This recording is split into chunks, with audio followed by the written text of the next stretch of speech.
Vamos lá. Diz assim, estudo Apocalipse, parte 3, a visão do trono, o livro com 7 selos e os 4 cavaleiros. Depois das 7 cartas às igrejas, João é levado a uma nova cena. O céu se abre diante dele, e se antes ele viu a realidade espiritual da terra, agora ele é transportado para a sala do trono de Deus. Uma cena que muda totalmente o foco e nos dá esperança. Deus está no trono. O trono de Deus, que está lá em Apocalipse capítulo 4, João vê o trono de Deus com uma aparência indescritível. Ao redor, 4 seres viventes com asas e rostos diferentes: leão, boi, homem e águia. Esses seres representam a criação de Deus, a selvagem pelo leão, domesticada pelo boi, racional pelo homem e os céus pela águia. Além deles, há 7 tochas de fogo, símbolo do Espírito Santo, e 24 anciãos sentados com vestes brancas e coroas. Esses 24 anciãos representam o povo de Deus ao longo da história. 12 tribos de Israel do Antigo Testamento e os 12 apóstolos do Novo Testamento. Eles estão ao redor do trono, assim como o povo de Israel acampava ao redor do santuário no deserto. Isso mostra que Deus está sempre no centro do seu povo. O céu parece estranho para nós, mas Deus usa imagens conhecidas na cultura hebraica da época para revelar verdades espirituais profundas. Por exemplo, os querubins que cobrem a glória de Deus aparecem aqui também. Isso aponta para a majestade, a santidade e a inacessibilidade de Deus, excepto por meio de Jesus. Amém? Olha só. Então, semana passada começámos esse estudo, o estudo do Apocalipse. Já o fizemos várias vezes, está como era mencionado, de uma forma, esse estudo é de uma forma fácil, simples de entender. Semana passada terminámos com as cartas às igrejas.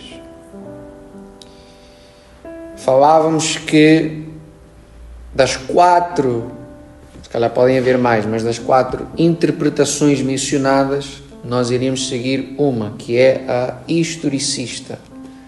Ou seja, a que diz que as coisas que estão no livro do Apocalipse, elas não vão se cumprir todas de uma vez só, que elas não se cumpriram todas no passado, ou que são apenas símbolos e o que interessa é passar a mensagem. Mas a historicista diz que o que estava escrito vai se cumprindo ao longo das épocas, desde que se acabou de escrever até à volta de Jesus. E essa parte era importante até porque se mostrava aqui que a última carta à igreja, ou seja, a carta à igreja de Laodiceia, onde Jesus fala e João escreve que aquela igreja não está nem fria, nem quente, então está o quê? Morna. Se mostrava que isso é a igreja de hoje em dia. Atenção, não é a Igreja Apostólica Mundial, não é a Igreja Apostólica Mundial de abaixo da banheira, é a igreja num todo. O espírito muitas vezes que reina é esse, morno. Essa ideia de que hoje em dia tem que haver equilíbrio em tudo. Só que nós temos que ter noção que com Deus não há negociação. Jesus já diz que a palavra do cristão é sim, sim, não, não. O que passa disso já vem do maligno. Jesus nos diz que porque nem és frio nem quente, ou seja, se é morno, se está ali no meio termo, se é equilibrado, já não serve. Jesus diz: estou a ponto de vomitar-te da minha boca. E isso é a realidade de hoje em dia. A gente dava aqui o exemplo de manhã.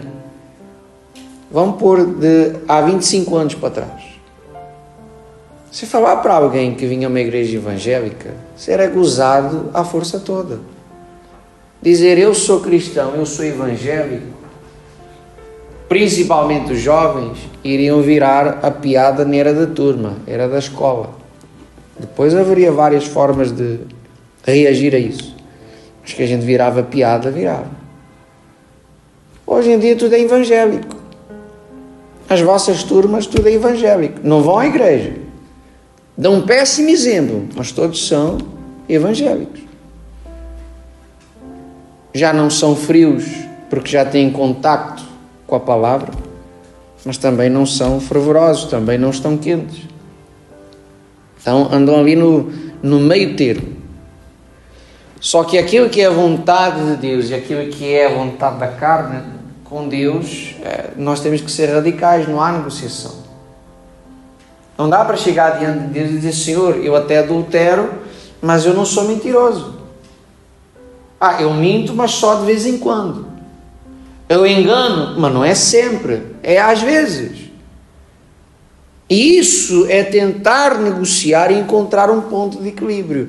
E isso com Deus não funciona. E porquê é que foi importante tentar aqui de alguma forma colocar a igreja de Laodiceia na igreja dos dias de hoje? É que ao seguirmos aquela linha de pensamento dessa interpretação historicista, a gente vê que as cartas às igrejas representam épocas. E em cada carta Jesus vai dizendo: em breve eu virei até a ti. Quando eu vier, quando chegar a hora. Aí a igreja de Filadélfia, a penúltima, Jesus já diz: eis que venho sem demora. Só que na igreja de Laodiceia, Jesus não diz: quando eu vier, eis que venho. Não, ele diz: eis que estou à porta e bato. Então ele já chegou. Já está no tempo, já está na época. Então nós somos provavelmente a geração que verá a volta de Jesus. E isso coloca ainda mais uma importância naquilo que é a salvação da nossa alma. Significa que nas outras épocas não era importante, não é isso que eu estou a dizer, isso eu me faço entender. Jesus pode voltar daqui a 5, 10, 15 anos, é a lenga-lenga do costume, a gente pode morrer ainda hoje. Só que eu tenho que ter noção que se eu vivo na época, na geração da volta de Jesus, se eu não morrer, mas também não for arrebatado, o sofrimento que vem a partir daí é uma coisa absurda. Para já dizem que o Holocausto foi... Toda a gente sabe o que é o Holocausto, ou o que é que foi o Holocausto. Não estou a falar do Holocausto da Bíblia, estou a falar do extermínio que houve dos judeus, mais de 6 milhões de judeus. Aquilo que o Hitler e os nazistas fizeram, aquilo foi, dizem, né? Depois podemos entrar aqui na teoria da conspiração, mas foi mais ou menos um ensaio àquilo que se há de fazer às pessoas depois. Ora, chamar aquilo ensaio é preciso ter uma mente muito perturbada e perversa. Se hoje em dia os níveis de tortura já são absurdos, imagina numa época em que a palavra de Deus nos diz assim: o Espírito de Deus se apartará da terra. Então não há consolo, não há conforto, não há paz, não há alegria, não há amor, não há nada ali que venha de Deus, só pura maldade. É já começar a viver o inferno aonde? Aqui na terra. Então quando chegar a volta de Jesus, se eu estiver vivo, eu tenho que ter todas as condições para ser arrebatado. Então, muita atenção para não andarmos a brincar de igreja, de crentes, de cristãos e etc. Porque não dá para chegar depois ao pé de Jesus e dizer: Senhor, mas eu não sabia. Nenhum de nós pode falar isso. Então aí a gente já perde a justificação. O estudo do Apocalipse não é para colocar medo. O estudo do Apocalipse é para dizer assim: te prepara, porque a volta de Jesus está aí. Vai-te preparando, vai se fortalecendo, vai buscando mais. Para quando chegar o dia, Você já sobe com Cristo. Amém. Agora aqui no capítulo 4, nós vamos entrar numa parte diferente. No capítulo 4 vem a descrição da sala do trono de Deus. Que a descrição é mais ou menos uma coisa assim. Vocês conseguem ver? Sim? O que é que a descrição nos diz? Nós temos Deus no meio, sentado no seu trono. Nós temos ali o candelabro que representa o Espírito Santo. Portanto, nós já temos o Deus Pai, ainda não aparece o Deus Filho, mas vai aparecer o quê? O Deus Espírito Santo. Tem ali 4 seres, quase assim com um aspecto mitológico, que representam os querubins. Seres alados, vamos dizer assim, que a função desses seres é cobrir a glória de Deus. A Arca da Aliança não tinha os querubins? Sim ou não? O que era Lúcifer? Um anjinho qualquer? Ele era um querubim. Aliás, esse nome Lúciferus significa o portador da luz. A função de Lúcifer era ficar na frente de Deus para cobrir a glória de Deus. Porque essa glória, se for... Imagine, se a gente ficar a olhar de frente para o sol, dá? O que é que acontece? Encandeia? Sim ou não? Quando há um eclipse, qual é a recomendação? Use óculos, porque se você olhar de frente pode até cegar. Aquilo é só um astro. Imagina a glória de quem? A glória de Deus. Então, aqueles seres, até porque isso na cultura hebraica é falado, é conhecido, eles estão ali para cobrir a glória de Deus. Aí, né, nessa parte que diz que um tem cara de leão, outro tem cara de boi, outro tem cara de homem, outro tem cara de águia. Há muita teoria. Há uma teoria que diz que representam os 4 evangelhos, Mateus, Marcos, Lucas e João. Não faz sentido. Há uma outra teoria que diz que representam os estandartes das tribos de Israel, que eram 4 estandartes. Só que se nós formos pesquisar, não aparece lá. O único que aparece é o leão, que é o leão da tribo de quê? De Judá. A tribo de Dan é uma serpente. Então, não bate certo. A interpretação mais correta, ou que se pode dizer correta, é essa, representa a criação de Deus. Mas essa nem é a parte mais importante. Aí nós temos esses 24 anciãos espalhados à volta do trono de Deus. E esses 24, eles representam o povo de Deus ao longo das épocas, desde o Antigo Testamento ao Novo Testamento. Por que é que eles estão dessa forma? Porque essa é a forma até de João entender. Porque quando nós vamos à forma como Deus mandou colocar o tabernáculo e as tribos de Israel, era assim. Vocês conseguem ver? Sim ou não? Tabernáculo no meio e as 12 tribos à volta do tabernáculo. Mas o que é que tem ali no meio, ao vermelho? A própria disposição do tabernáculo já apontava para quem? Jesus. Até os utensílios dentro do tabernáculo, eles já eram colocados dessa forma. Então eles já apontavam para quem? Para Jesus.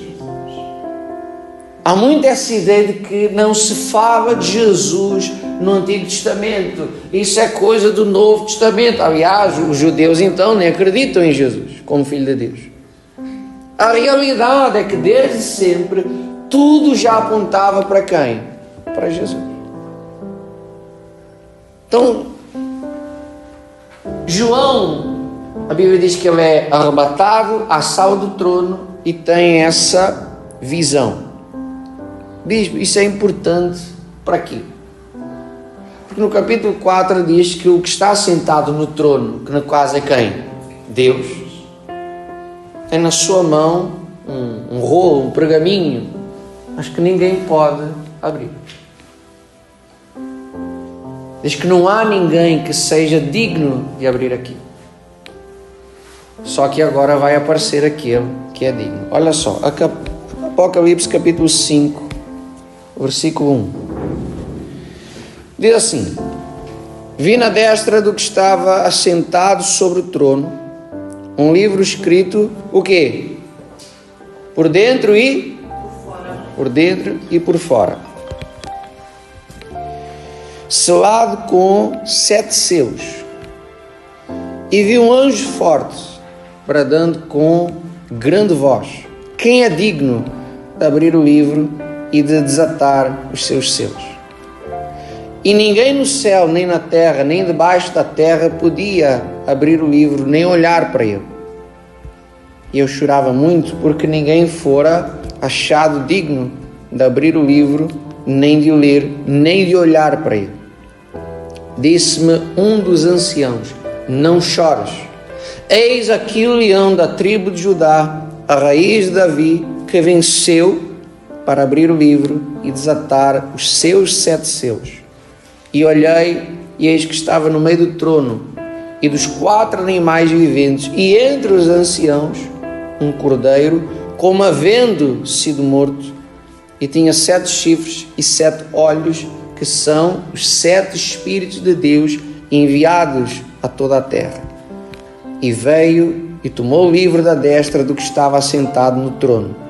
E havendo tomado o livro, os 4 animais e os 24 anciãos prostraram-se diante do cordeiro, tendo todos eles harpas e salvas de ouro cheias de incenso, que são as orações dos santos. E cantavam um novo cântico, dizendo: digno és de tomar o livro, de abrir os seus selos, porque foste morto e com o teu sangue nos compraste para Deus de toda a tribo e língua e povo e nação. Amém? Então aqui está-se a falar de quem? Quem é o cordeiro que morreu por todos, que pagou o preço, que derramou o seu sangue? Quem é? Jesus. Então aqui, só 2 à parte. Vamos aqui ao primeiro do versículo 7. Aliás, no versículo 6. Tinha 7 chifres, 7 olhos. Que visão esquisita, não é? Semana passada a gente falava o seguinte: das várias formas da gente interpretar o que está escrito, há aquela que tem a ver com a época, e já vamos ver aí essa história do pergaminho. Tem a outra forma de interpretar que tem a ver com aquilo que já vem ao longo da Bíblia, que vem de Daniel, que vem de Ezequiel, etc. E o que é que a gente falava a seguir? Há coisas que a própria Bíblia já te diz o que é. Aí tem uns abençoados que dizem assim: tinha lá um cordeiro que tinha 7 chifres e 7 o quê? 7 olhos. O que serão esses chifres? O que representam esses olhos? Mas a Bíblia já nos está a dizer que são o quê? Os 7 Espíritos de Deus enviados a toda a terra. Então não tem que ir buscar mais nada. Não são nações, não são potências mundiais, não. São os 7 Espíritos de Deus enviados a toda a terra. Ainda em relação àqueles 24 anciãos, há quem diga o seguinte: primeiro há quem diga que eles são anjos, não podem ser. Porque a Bíblia nos diz que os 24 anciãos têm na sua cabeça o quê? Uma coroa. Os anjos não são coroados. As cartas às igrejas nós vemos Jesus a dizer que não percas a tua coroa. A coroa é para os salvos, a coroa é para o povo de Deus, a coroa não é para os anjos. Então aqueles 24 anciãos não são o quê? Não são anjos. a multidão de anjos está depois ao redor. Há quem diga que aqueles 24 anciãos são quem? Quando Jesus é crucificado e quando declara está consumado e dá o último suspiro, então a Bíblia diz que o véu se rompe, ou seja, aquilo que fazia a separação entre o homem e Deus, o véu se rasga no meio e há um grande terremoto. Os sepulcros se abrem e os santos saem o quê? Saem do lado de dentro. Portanto, há quem diga que esses 24 são quem? Noé, Davi, Abraão, Isaac, Jacó, etc. Serão, vamos pegar isto e vamos dizer o quê? Que os 24 representam o povo de Deus ao longo das épocas. Amém? Tudo certo até aqui? Passa aí para o estudo. Ponto 2. Abre os olhos, não adormece. O livro com 7 selos. João vê na mão de Deus um livro em forma de rolo, lacrado com o quê? 7 selos. Ninguém no céu, na terra ou debaixo da terra é digno de abri-lo. João começa a chorar, porque naquela época esse tipo de documento com 7 selos era usado para heranças. João entende que aquilo é o registro da herança prometida por Deus à humanidade. O direito de reinar com ele, de possuir a nova terra, o reino eterno. A ninguém é digno.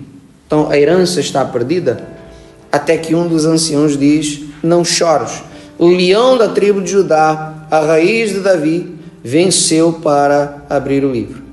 João então vê um cordeiro, Jesus, com sinais de que havia sido morto, mas agora está vivo. Ele é o único digno de abrir o livro. Ele venceu. Na cruz, Jesus adquiriu legalmente o direito de tomar posse da herança e de compartilhá-la conosco. Por isso, Paulo diz, somos co-herdeiros com Cristo. A herança celestial nos é garantida por causa da vitória de Jesus. Amém? Por favor, preste atenção que esta parte é a mais importante. Então, Deus está lá no seu trono e na sua mão direita tem um pergaminho. É um rolo. Esse rolo tem 7 o quê? 7 selos. Esse rolo, começávamos a ver que diz que está escrito por dentro e o quê? Por fora. O que é que isso é importante? Porque tem a ver com a época em si. O único documento, e entenda, a gente acha que a organização é coisa de agora, neste tempo já havia cartórios. Neste tempo já havia certidões de nascimento, certidões de casamento. Mas o único documento que tinha 7 selos eram documentos de herança.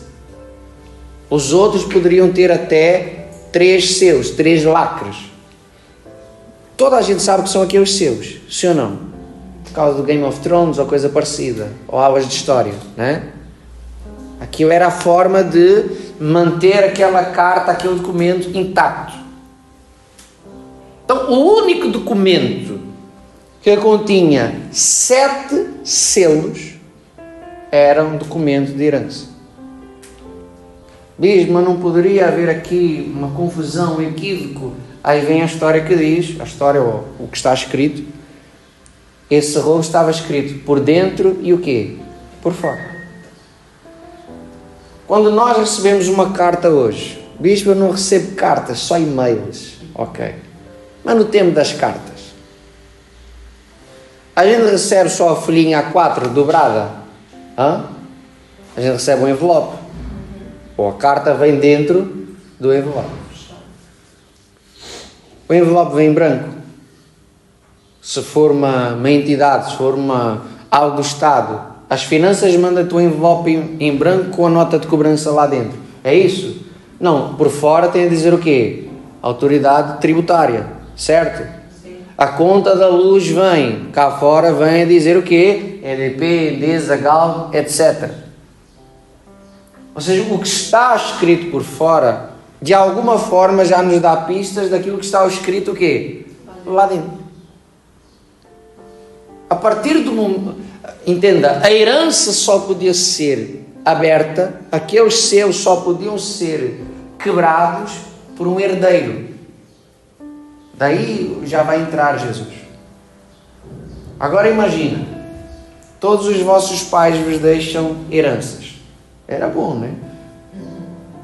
Heranças multimilionárias. Estão lá as vossas heranças e as de mais não sei quantos. Como é que a gente agora sabe o que é de quem? Isto tem 7 selos. Sim. Tem 7 selos. A herança de um, a herança do outro e do outro. Como é que a gente sabe qual é o documento? Então, por fora, teria um resumo do que é que continha lá dentro. Se lá dentro tem a dizer: Nuno Filipe Correia César deixa 25 milhões de euros em propriedades a Leonardo Carvalho César, mais não sei o quê, isso e aquilo. Espetáculo. Não? Tomara que sim. Só que aquilo é enroladinho e depois é lacrado 7 vezes. Mas por fora teria, por exemplo, herança deixada a Leonardo Carvalho César por fulano de tal.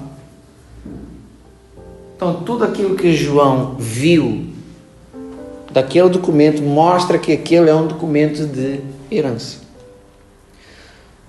Por que é que isso é importante? Porque se Deus é Pai, quem pode abrir aquela herança só pode ser o quê? O Filho. Só que tinha que ser digno de receber aquela herança. Porque é que essa herança existe? A gente falava nisso no domingo. Deus criou o ser humano. E ao criá-los, diz-lhes o quê? Eu dou-vos toda a autoridade, todo o domínio. É como se Deus dissesse assim: tudo que eu criei dessa terra, eu estou a colocar nas vossas mãos. Eu estou-vos a dar autoridade, ou seja, isso agora passa a ser vosso. Só que o ser humano, ao ceder ao pecado, vem cá vocês os dois príncipes, que é para ver se vocês não adormecem. Este é, sei lá, este é Deus, este é o diabo. Fica assim. Aí ele representa Adão e Eva. Aí Deus nos criou e dá-nos, sei lá, isso é quase como se fosse um registro de propriedade. A terra está aqui, às vossas mãos. Deus me deu. Vão lá, sujeitai, dominai a terra. Atenção, o dia que vocês comerem daquele fruto, vocês vão o quê? Vocês vão morrer. Aí Adão e Eva foram lá, aqueles abençoados, e fizeram o quê? Comeram do fruto. O que é que eles fizeram com aquele ato de desobediência? Pegaram em tudo que Deus lhes deu e colocaram nas mãos de quem? Pode pegar, diabo, agora já está. Foi dado a ele. Agora, a base do trono de Deus é a justiça. Deus não pode chegar lá e dizer: ops, aqui quem manda sou eu. Eu sou todo poderoso, isso não é bem assim, passa para cá. Não. Ele é a justiça. Ele confiou a nós e nós entregamos de bandeja. Quando algo é penhorado,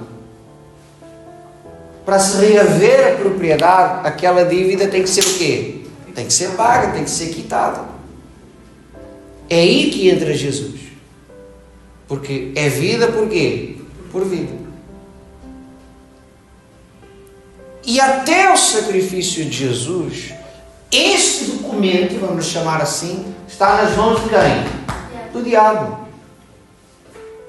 Você repara que quando Jesus é tentado, na terceira tentação, o diabo vai dizer para Jesus: se prostrado me adorares, eu dou-te toda a glória desse mundo. Eu dou-te tudo o que tu quiseres. Será que o diabo está a ser mentiroso naquela altura? Não. Nós também não vemos Jesus a dizer, não, a glória desse mundo está nas mãos do Pai. Foi isso? Não, porque de facto o domínio naquele momento está nas mãos de quem? Do diabo. Jesus vai dizer, o príncipe desse mundo, referindo-se a quem? Ao diabo. Hoje ficas com o ego lá em cima. Jesus vai dizendo, o mundo jaz no quê? No maligno. Ou seja, o mundo vive nas mãos de quem? Do diabo. Mas quando Jesus é crucificado, derrama o seu sangue por nós, o preço está a par. Então a propriedade volta para as mãos de quem? O reino, a glória. Não é que a autoridade em algum momento, porque nada acontece sem a permissão de Deus, mas Deus é justiça. Então o preço tinha que ser pago. Então se Deus já reaveu, agora existe uma herança. Mas a herança é para quem? É para os filhos. E João chorava porque vai sendo dito, olha, ninguém é digno, não se encontra ninguém digno de abrir aquele rolo, aquele pergaminho, aquela herança. Até que aparece quem? O Cordeiro, que é Jesus. E Jesus vai tomar posse e vai começar a quebrar os seus. Senta lá. Mas olha só, ponto importante aqui, e a gente já vai terminar. Lembram daquilo que a gente falava no domingo? Provavelmente já não lembro, né? Mas enfim. O versículo que nós líamos em Romanos no domingo, 8,14, se eu não me engano, diz o seguinte: porque todos os que são guiados pelo Espírito de Deus, esses são filhos de quem? São filhos de Deus. O versículo que aparece aí foi o que depois nós lemos no domingo também. O Espírito de Deus testifica com o nosso Espírito que somos herdeiros de Deus e co-herdeiros com Cristo.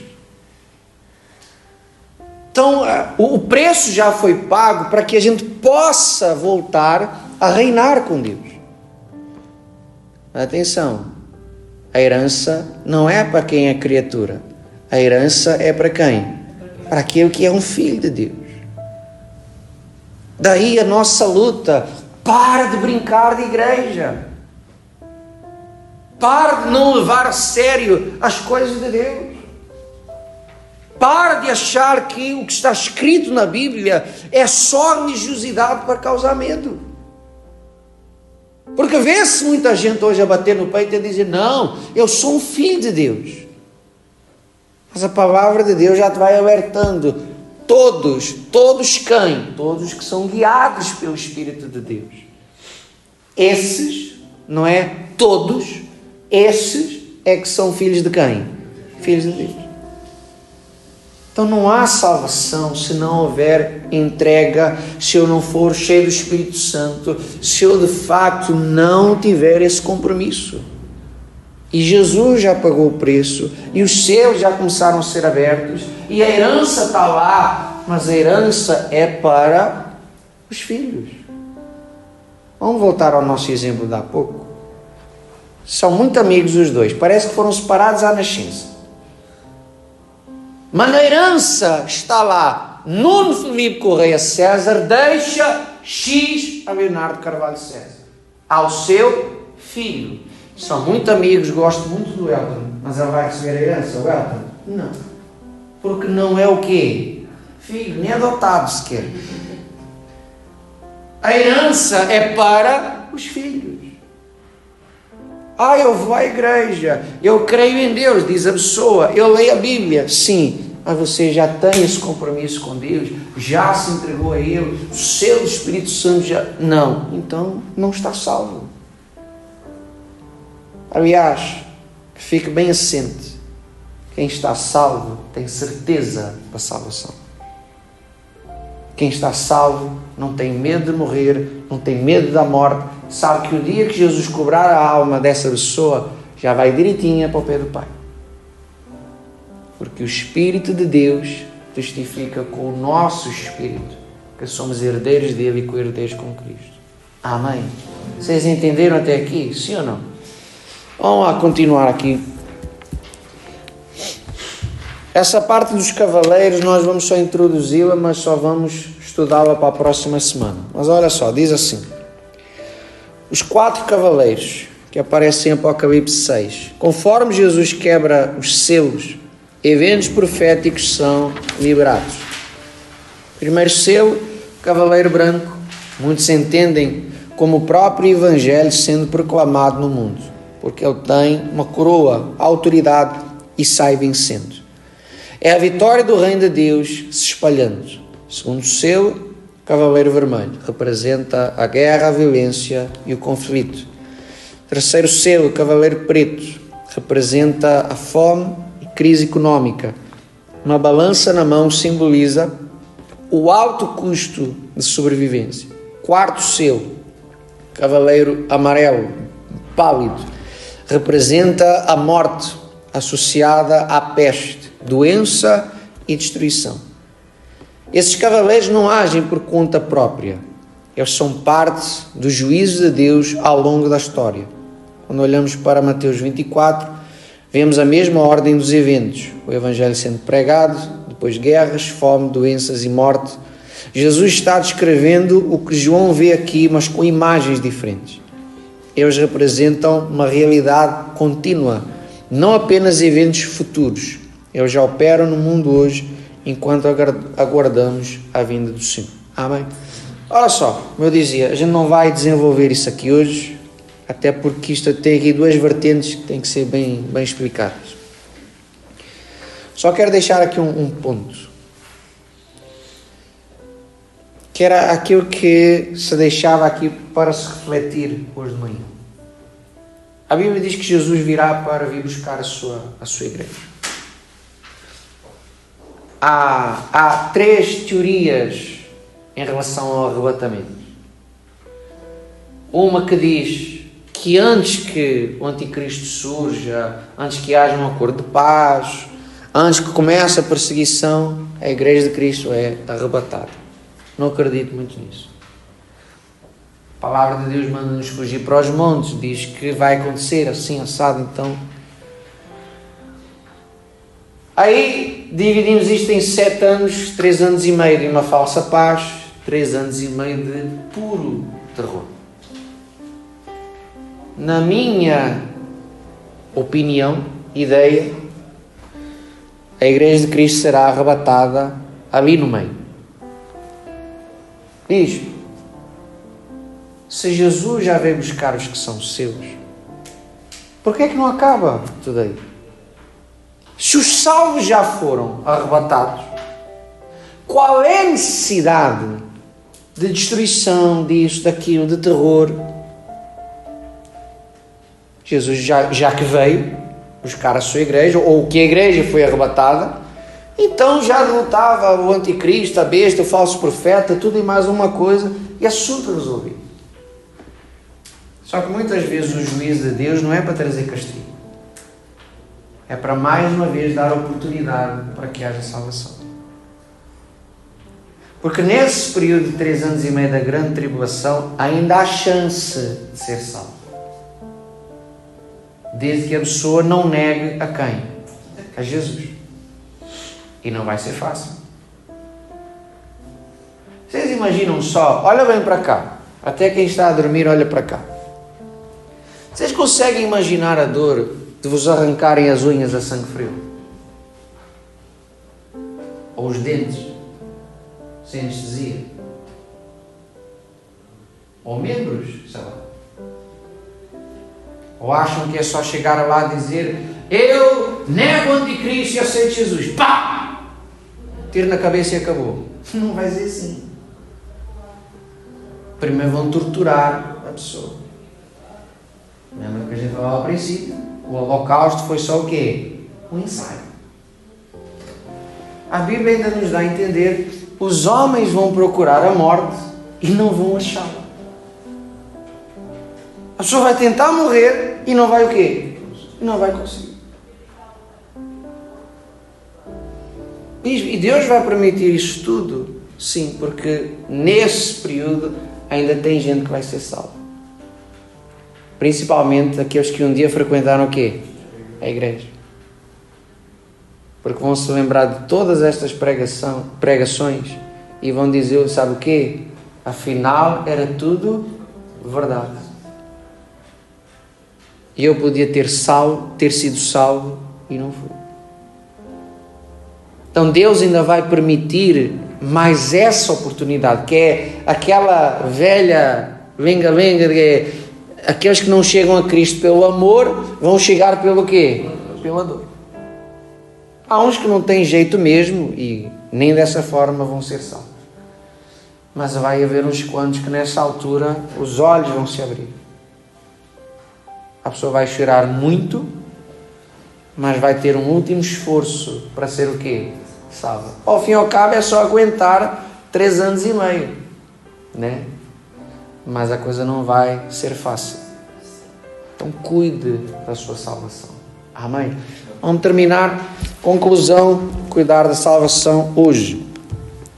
O que tudo isso nos ensina? Deus está no controle da história. Por mais que a terra esteja em caos, Ele está sentado no trono. A herança está segura nas mãos de Jesus. Só Ele é digno e Ele a compartilha conosco, se permanecermos fiéis. Os cavaleiros representam juízos, mas também alertas. Eles nos chamam ao arrependimento, à vigilância e à santidade. Hoje vivemos num tempo semelhante ao que João viu. Guerras, fome, epidemias, confusão espiritual. A boa notícia é que o Cordeiro venceu. O céu é para os mansos, os limpos de coração, os fiéis. A coroa é para os que perseveram. Se Cristo é o herdeiro e nós somos co-herdeiros, então não podemos viver como se a salvação fosse algo pequeno. Precisamos vigiar, orar e buscar a santidade com seriedade. O tempo do fim não é só uma profecia, é uma realidade que já começou. Hoje Cristo continua a abrir os selos. A cada selo, mais perto estamos do fim. Que tipo de vida temos levado? Temos vivido como co-herdeiros do céu ou como quem não liga para a herança? Volta ao primeiro amor, valoriza a tua salvação, cuida da tua alma. O Cordeiro venceu, agora é a sua vez de vencer com Ele. Amém? A conclusão de tudo isso é a mesma de sempre. Cuide da sua salvação. Não se agarre a uma religião, não brinque de igreja. Todas estas coisas estão cada vez mais perto de se concluírem e de a gente ver a realidade. Então, aproveite a oportunidade que você tem. O ser humano tem o péssimo hábito de só dar valor quando perde as coisas. Quando perde a casa, quando perde o trabalho, quando perde a família, quando perde o companheiro ou companheira, aí é que abre os olhos e diz: afinal eu estava tão bem e não sabia. Nós temos uma oportunidade gloriosa de alcançarmos a salvação da nossa alma de uma forma fácil até. Então aproveita. Podemos ser salvos pelo amor sem ter necessidade de passar pela dor. Há perseguições? Sim, nada que se compara com isto. Você pode ser gozado, você pode ser injustiçado em alguma coisa, mas nada que se compare com este nível de sofrimento. Então aproveita a oportunidade. Aliás, aproveitemos a oportunidade porque isto é válido para todos. Lutem pelas vossas carreiras, profissões, estudos, sonhos, objetivos, mas sempre como prioridade a salvação da vossa alma. Amém? Então, fiquem de pé, em nome de Jesus.